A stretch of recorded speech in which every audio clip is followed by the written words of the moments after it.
e-learning development. Now, one of the things that you probably assume is that because I spend most of my time, or you spend most of your time probably as well, creating e-learning content for all sorts of organizations, putting together training materials, getting content from PDFs, from Word documents, collecting images, all that sort of thing from different libraries, you would probably assume that when it comes to AI, that I probably use AI a lot for creating that content. Now, you'd be surprised, but I actually don't. The majority of the use of AI that I have is to automate the systems behind all of that. Because what happens is the universities that I work for, they've already written their content. They've had expert writers come in and write this fantastic material that has taken them a long time to write.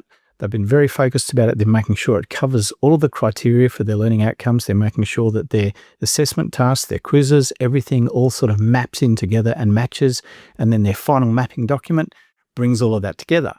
Now, if I went through and just said, oh yeah, that's nice, but AI can write a better version of that, and then just grabbed, some AI Claude or ChatGPT or something, and went in and created new content, I'd be destroying the integrity of that content. So what do I use AI for? I use AI for everything else that helps me put all of that material together when it goes into Moodle or Canvas or Articulate Rise or wherever the materials have to go. I use AI to build everything around that to speed it up for me so that I'm more organized. I can quite easily get through a lot more units and a lot more content and developing it and making it look professional, quality checking it, making sure everything is absolutely fantastic in that process without actually having to use AI to create content. Now, the only exception being if we need images or icons that go with some of the content that don't exist or they're poor quality, then we may use AI for that. Or if we're doing our really cool AI videos where we have AI avatars for courses, and again, that's part of the process of developing the course, but we would then create some AI avatars and we'd use AI to generate the videos and the scripts that go with those, but it's not taking away from the integrity of the original content. It's adding to it and making it even better. So a couple of examples where we would use AI in our processes. One of them is to do with asset management.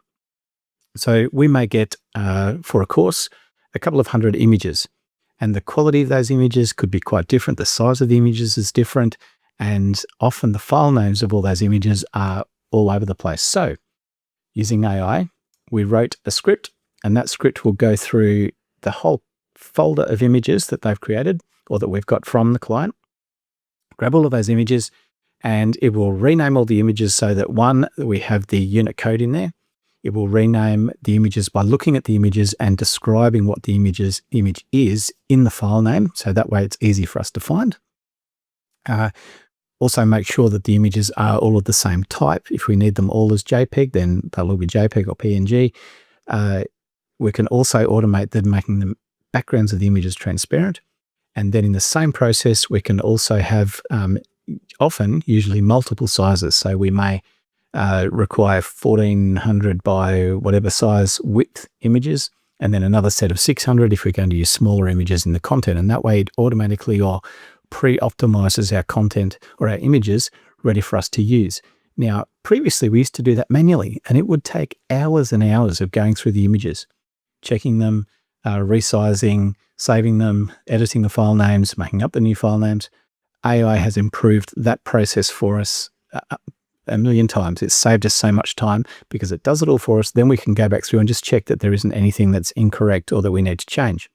Now, one other thing we get it to do as well is to check the quality of the images.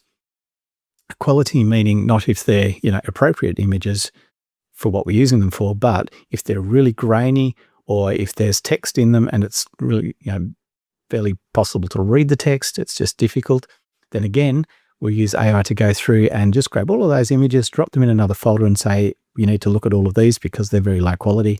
We may need to redraw them or replace them or chase up the client to fix those up. So that's one of the ways we use it. Now, another one is we used to have a project management system that we would use for all our projects, and it was reasonably complex for what we do because we may be going through 30, 60, 100 units at a time.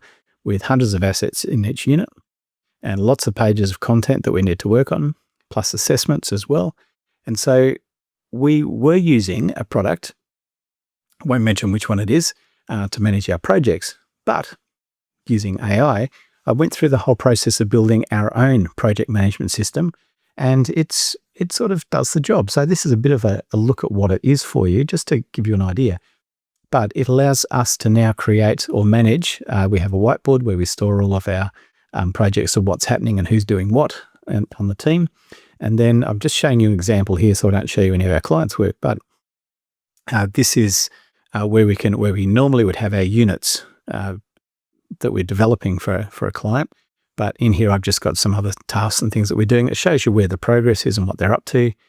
You can also look at in this view where we can then just drag and drop them into the next stages as we go through each of the stages. We've got files, we've got members, we've also got time.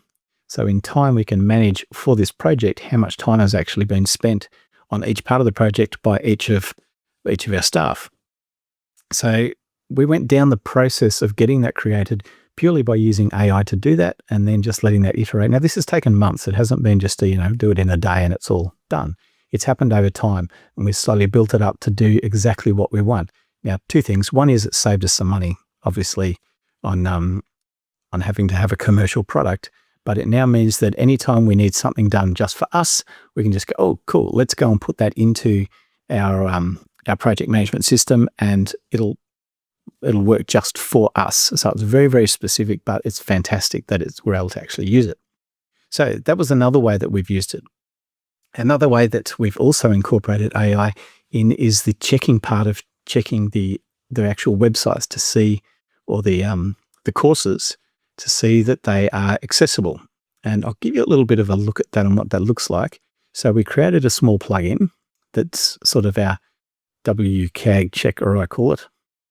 Okay, so if we go into a page, so this is a course page here, and if I jump into the first page, you can see we've got a video that needs fixing up as well, but we've got some H5P and we've got some content in here.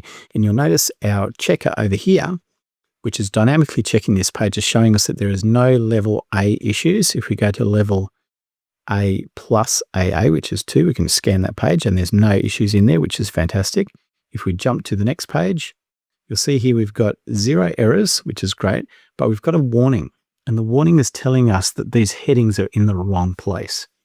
So to be completely correct using that A++, which is the accessibility guidelines of how we should have HTML content inside a page, is telling us we need to fix these up. You can see number 1's listed there, and you can just see the number 1 on the edge there, showing us where 1 is. I think 2's down here, 5's this one. So 5 is that data table down here.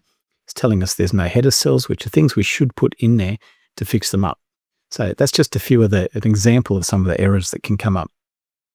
If we go to the final page here, you can see there's one warning, and that one warning is that we skipped a heading. We went from heading 2 to heading 4, so that really should be a heading 3.